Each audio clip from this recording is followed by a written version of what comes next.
കൊഴുവനാൽ അങ്ങാടി കപ്പേളയിൽ നടന്ന വണക്കമാസ സമാപനം ഭക്തിനിർഭരമായി. Teekoy Saint Mary's Forane Church വികാരി ഫാദർ ഡോക്ടർ ജോർജ് വെട്ടുകല്ലിൽ മുഖ്യ കാർമ്മികത്വം വഹിച്ചു. Father Jose Nellikatheruvil, Father James Andasseril എന്നിവർ സഹകാർമ്മികരായിരുന്നു.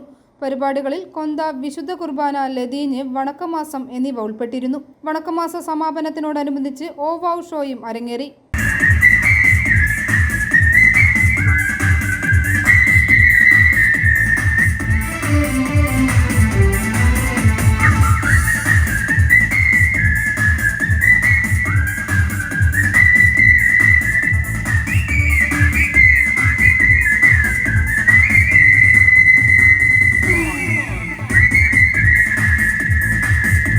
കഴിഞ്ഞ 30 വർഷമായി വണക്കമാസ സമാപനത്തിന്റെ ചുമതലകൾ ഏറ്റെടുത്ത് നടത്തുന്നത് കൊഴുവനാൽ ഡ്രൈവേഴ്സാണ്. ഇത്തവണയും കൊഴുവനാൽ ഡ്രൈവേഴ്സാണ് പ്രസിദ്ധേന്തിമാർ.